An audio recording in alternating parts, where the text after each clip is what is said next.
All right, we want to now focus on our top story here on The Explainer tonight. And this is on the probe on the tragic fire incident at the Hillside Endarasha Academy. The director of the school, David Kinyua, was questioned by a multi-agency team comprising the DCI Forensic and Homicide over the Thursday night inferno that claimed 21 lives. With investigations intensifying, Kenya Power says Hillside Endarasha Academy fire was not caused by a fault on its source and distribution network, insisting that internal investigations reveal that power supply was stable at the time of the incident. Seth Olale has the latest investigative update from Endarasha, Nyeri County. David Kinyua, the director of Hillside Endarasha Academy, spent over 6 hours taking ground the multi-agency teams comprising experts from the DCI Forensic and Homicide units, Kenya Power, EPRA, Ministry of Public Works and Ministry of Education in conducting an inspection of the facility. Kinyua revealing to the authorities critical infrastructure located within the school compound, including power installations.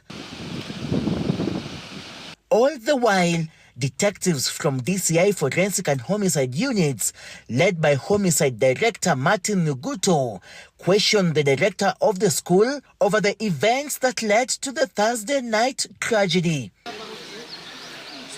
Of interest to the multi-agency was establishing the likely cause of the inferno, with preliminary investigations narrowing down on possibility of an electric malfunction.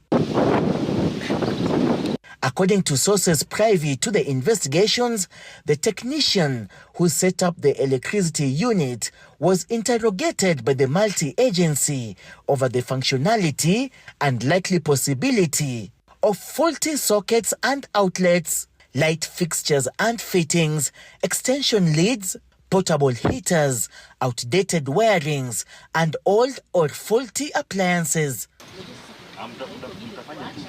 But even as the multi-agency intensified investigations into the cause of the fatal fire tragedy, Kenya Power, through its Nyeri business manager Duncan Machuka, said the Hillside Endarasha Academy fire that killed 21 children was not caused by a fault on the network, and that internal investigations reveal power supply was stable at the time of the tragedy. At the time when the fire incident occurred, supply was stable on this line with no reported incidences. Number two, all Kenya Power installations, including the meter, supply cable, earthing, low voltage and high tension fuses, and the transformer were intact. According to sources privy to the ongoing investigations, other persons of interest that are lined up for questioning include the school head teacher, matron and security guard on duty at the time the incident occurred, and other key witnesses, including survivors of the tragedy. As the multi-agency combed the institution, a section of parents, teachers, staff, and learners underwent a counseling session conducted by emergency response team at a nearby church. The seeming enhanced investigations by the multi-agency coming a day after President William Ruto ordered a speedy conclusion of probe into the Endarasha Hillside fire tragedy that claimed 21 lives, at the same time ordering the Ministries of Interior and Education to ensure that schools' regulations are followed in boarding institutions. Seth Olale, Citizen TV at the Hillside Endarasha Academy, Nyeri County.